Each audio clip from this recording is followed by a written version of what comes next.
कांग्रेस एक ऐसा प्लेटफॉर्म था जो आजादी चाहने वाले लोगों के लिए था, वैसा ही एक प्लेटफॉर्म है जो बेरोजगारी को दूर करना चाहते हैं युवा, और जो पलायन रोकना चाहते हैं, सम्मान की जिंदगी बिहार में गुजर बसर करना चाहते हैं। हमारे साथ इस कड़ी में आज जो हमारा थीमेटिक है उसमें नीट परीक्षार्थी हैं, पेपर लीक से जुड़े जो पीड़ित छात्र हैं वो हमारे साथ मौजूद हैं। हम सबसे पहले आपको विवेक को हम आपके सामने रखते हैं। विवेक अपनी बात को रखेंगे पेपर लीक पे, उसके बाद एक एक करके हमारे लीडर इंट्रोडक्शन दे दीजिए ना। हम सबसे अच्छा इसके साथ ही हम आपको इंट्रोड्यूस करा सकते हैं।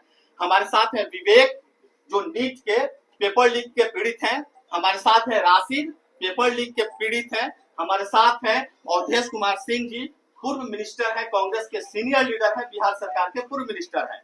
साथ ही साथ हमारे साथ है बिट्टू यादव जी, जिला युवा कांग्रेस के अध्यक्ष हैं। हमारे साथ हैं शिव प्रकाश गरीबदास जी, प्रदेश युवा के आईवाईसी के प्रदेश अध्यक्ष हैं, और इसके साथ ही हमारे सामने एनएसयूआई के राष्ट्रीय अध्यक्ष वरुण जी हैं, वरुण चौधरी जी हैं। हम आप तमाम लोगों का स्वागत करते हैं, और हम सबसे पहले सीधे प्रेस हमारी जो कॉन्फ्रेंस है वो तेजी से हो, इसके लिए हम विवेक को आपके सामने बुलाते हैं, वो अपनी बातों को रखेंगे संक्षेप में।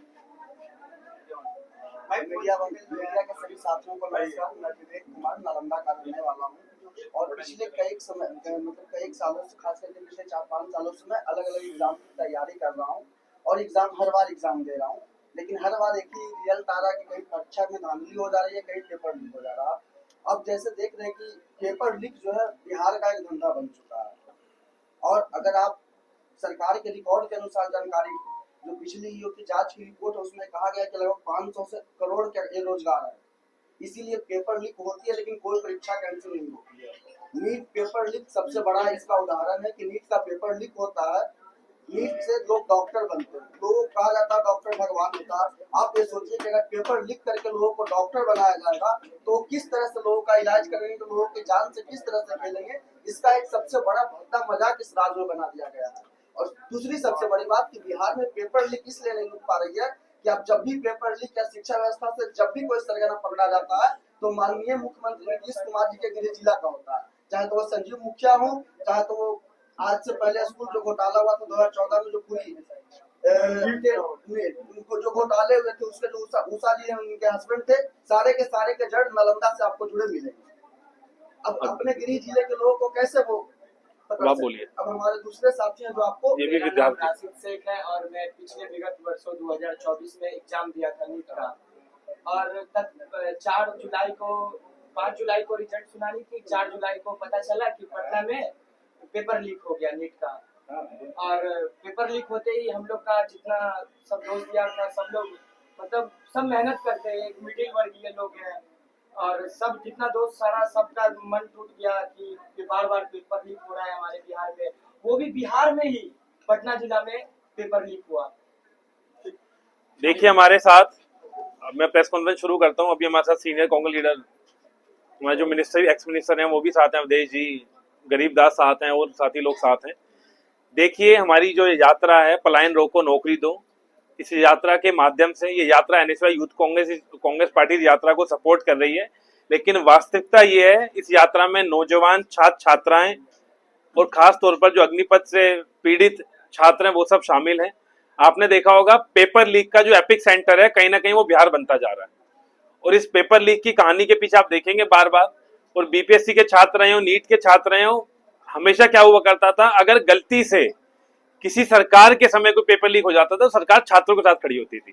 लेकिन बिहार में देखने को मिला बीजेपी और जेडीयू की सरकार को कि जब पेपर लीक होता है तो जो पेपर लीक कराने में धांधली में लोग पाए जाते हैं, सरकार उनके साथ खड़ी होती है, और जो छात्र छात्राएं इसके विरोध में आवाज उठाते हैं उन पर लाठी बरसाने का काम, वाटर कैनन चलाने का काम ये सरकार करती है।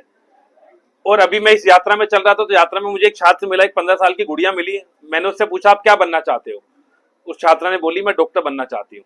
तो मैंने कहा आपके डॉक्टर बनने में क्या सहयोग कर सकते हैं? उसने कहा भैया बस पेपर लीक ना हो, हमें अभी से डराया जा रहा है, हम डेली अखबार पढ़ते हैं। जब नीट का एग्जाम हुआ, नीट के एग्जाम में पता लगा कि जो एनटीए का पूरा नेक्सस ही एनटीए पूरा शामिल था, तो केंद्र सरकार ने निर्णय लिया कि हम एनटीए के साथ जाएंगे ना कि छात्रों के साथ। तो पेपर लीक एक बड़ी समस्या है जिसका एपिक सेंटर बिहार बनता जा रहा है।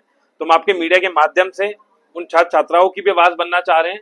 आज 2 छात्र हमारे साथ भी थे कि पेपर लीक जैसी गंभीर समस्या से बिहार प्रदेश जूझ रहा है। प्रदेश की सरकार और केंद्र की सरकार इस मुद्दे को बिल्कुल दरकिनार ना करे और ये यात्रा जारी रहेगी और इस यात्रा का कोई ऐसा समापन नहीं है। यात्रा जारी रहेगी। जितने छात्र छात्राएं हमारे, जब तक उनकी आवाज नहीं सुन लेगी सरकार और उनके मुद्दे की बात नहीं करेगी, हमारी यात्रा में बार बार जो छात्र छात्राएं शामिल रहेंगे। और आपको मैं एक उदाहरण और देना चाहता हूँ। नीट से, जो भी मेरे एक छात्र ने बताया, नीट से डॉक्टर बनते हैं। मुझे अभी डर लगने लगा है कि बीजेपी के जब खुद नेता अमित शाह जी हों या बीजेपी के बिहार के प्रदेश के नेता हों या नीतीश कुमार जी, देखो मैं उनकी लंबी आयु की मैं कामना भी करता हूं, लेकिन मुझे पता चला कि उनकी तबीयत भी थोड़ी खराब रहती है। तो नीतीश कुमार जी को भी डरना चाहिए, वरना वो अस्पताल में जब जाएंगे तो पूछा करेंगे कि नीट के कौन से बैच के आप डॉक्टर हो। इतना डर लगेगा, क्योंकि नीट के पेपर में जब धांधली पाई जा रही है तो अस्पताल में जाते वक्त ये सरकार के खुद के लोग पहले बैच पूछा करेंगे डॉक्टरों से कि कौन से बैच वाले हो, क्योंकि उन्होंने जब पेपर लीक करवाया है तो इनको पता है कौन से बैच का पेपर ज्यादा लीक हुआ है। तो जो डॉक्टर बनेगा पेपर लीक होकर, कैसा डॉक्टर होगा, आप लोग खुद होंगे, अपने परिवार के लोग जब इनके जाएंगे अस्पताल में तो बैच पूछना पड़ेगा। ये हालत आज की डेट में हो गई है। और बिहार का एक बड़ा हिस्सा युवा छात्र हमेशा से ही मेडिकल एजुकेशन की तरफ ज्यादा प्रभाव रहा है। और देश में जितने प्रसिद्ध डॉक्टर हैं, मैं खुले तौर पर ये गर्व से भी कहना चाहूंगा कि देश के अगर 10 से 15 जो देश के बड़े डॉक्टर होंगे, मैं मानूंगा उसमें से 70% डॉक्टर बिहार से होंगे। तो बिहार के अंदर एक मेडिकल एजुकेशन का बड़ा स्कोप है, मतलब मेडिकल एजुकेशन में जाने वाले छात्रों का बड़ी तादाद है। उन सबको सरकार ने बिल्कुल दरकिनार कर दिया। दोनों डबल इंजन की सरकार ने पूरे इंजन के अंदर, जो रेलगाड़ी का इंजन होता है, उसमें पेपर लीक माफिया लोगों को बिठा लिया और छात्रों को डंडे मारकर, लाठी बरसाकर और वाटर कैनन चलाकर छात्रों को ट्रेन से उतार दिया और पेपर लीक माफिया को ट्रेन में बिठा लिया। तो सरकार को हम चेतावनी भी देते हैं कि यात्रा जारी रहेगी। इन छात्रों की आवाज सुनो और खास तौर पर मेडिकल छात्रों को सुविधाएं दो और ये पेपर लीक से मुक्ति दिलाओ। सर, एक सवाल ये है कि कांग्रेस इस यात्रा को लीड कर रही है। सवाल ये है इस यात्रा को छात्र छात्राएं लीड कर रहे हैं जो पेपर लीक जैसी समस्याओं से प्रभावित है। चुनावी साल में एकदम जब चुनाव करीब होना है, तभी इस यात्रा की क्यों जरूरत पड़ी? इस यात्रा की तब जरूरत नहीं पड़ी, आपने देखा होगा बीपीएससी का मुद्दा हुआ, तब भी हम राहुल जी से भी वो छात्र मिले, तमाम कांग्रेस पार्टी ने आवाज सुनने का काम करा।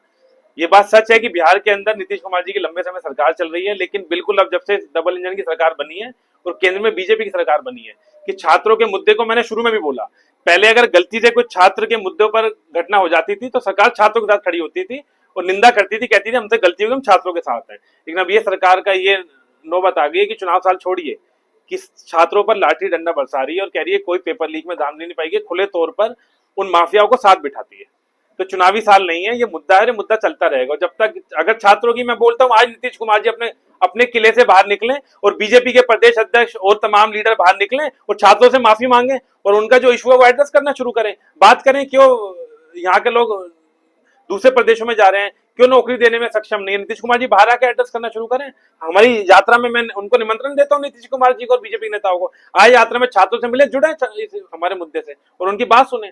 अगर बात नहीं सुनेंगे तो हमें यात्रा में निकालनी पड़ेगी और छात्रों की आवाज बनना पड़ेगा। पेंडिंग भर्ती के तमाम छात्र चल रहे हैं, जो उनको सारा कुछ होने के बाद भी, सारी जांच होने के बाद भी, टेस्ट होने के बाद भी नौकरी नहीं मिली, उन पर क्या है?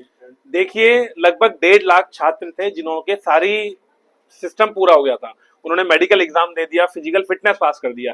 कई छात्र हैं जिन्होंने 8-8, 10-10 साल मेहनत करी सेंटर देने के लिए। आप सोचिए, जब पता लगे कि 60-70 छात्र हैं जिन्होंने आत्महत्या कर ली, जो पेंडिंग भर्ती वाले छात्रों ने आत्महत्या तक कर ली कि अब तो हमारा दर्द सुन लो।